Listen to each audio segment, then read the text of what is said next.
Hello সবাই, কেমন আছেন সবাই? অনেক দিন পরে একটা ব্লগ, প্রায় মনে হয় ৩-৪ দিন পরে একটা ব্লগ দিলাম। তার কারণ হচ্ছে একটু ব্যস্ত ছিলাম। আর আমরা কিছুদিন আগে একটা মামা বিয়েতে গিয়েছিলাম। আমাদের ইয়োগার সদস্যরই একজনের বিয়ে ছিল।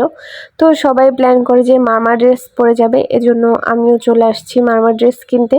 কিন্তু ও বাবা, এদের ড্রেসের এত বেশি দাম, সত্যি কথা যেটা আমি কল্পনা করি নাই। আরও অনেক অনেক দামি ড্রেস রয়েছে।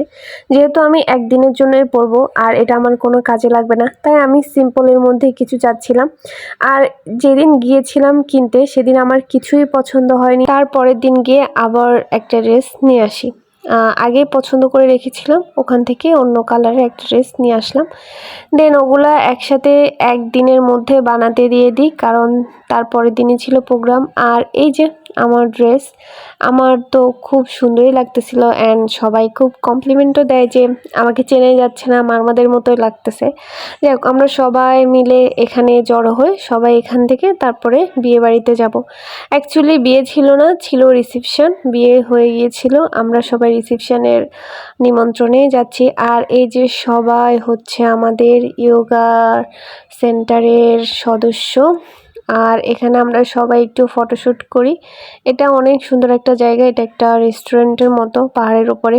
তো আমরা প্রায় সময় এখানে আসি। সবাইকে কি সুন্দর লাগছে তাই না? একদম বাচ্চাগুলো মারমা ড্রেস পরে আসছে। তো আমরা রওনা দিয়ে দিলাম। 0 মাইল থেকে অল্প কিছু সামনে গেলেই ওদের বাসা। ওদের বাসা হচ্ছে যার বাসা, যার বিয়ে তার নাম হচ্ছে ক্রাচিং। এই যে আমরা চলে আসছি। এখানে সবাই বর কনেকে আশীর্বাদ করছে। ওনাদের রিচুয়ালস এরকম একটা সুতা থাকে, সুতা পরে ধান দুব্বো দিয়ে, দুব্বো না, খই, যে ধানের খই সেটা দিয়ে আশীর্বাদ করে আর এই সুতাগুলো পরিয়ে দেয়। তো নতুন নতুন রিচুয়াল দেখে আমার সত্যি ভাল লাগে এইগুলোর সাথে পরিচয় হতে। আর এই জন্যই আমরা আসছি যে ওদের কালচার আর আমাদের কালচার যেহেতু একটু ডিফারেন্ট, তাই মজাই লাগতেছিল।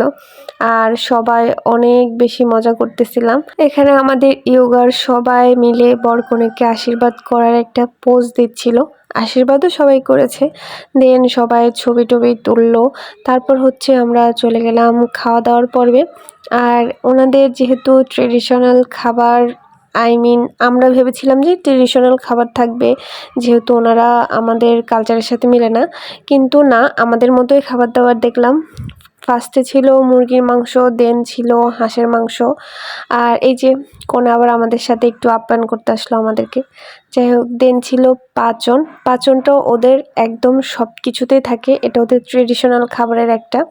তারপরে ছিল ডাল, মাছ ছিল, তারপরে ছিল ফ্রুটস অ্যান্ড সব কিছু খুব ভালো ছিল। খাওয়া দাওয়া পর্ব শেষ করে আমরা ভেবেছি আলুটিলায় ঘুরতে যাব, যেহেতু একটু টাইম রয়েছে, কিন্তু সেটা ক্যান্সেল করে আমরা চলে আসি নতুন একটা জায়গা, সেটা হচ্ছে তারেং চুমই। এই জায়গাটা এত বেশি জোস, নতুন করে একটা ব্লগ দিব এই জায়গাটার সম্পর্কে, আশা করি সবার ভালো লাগবে।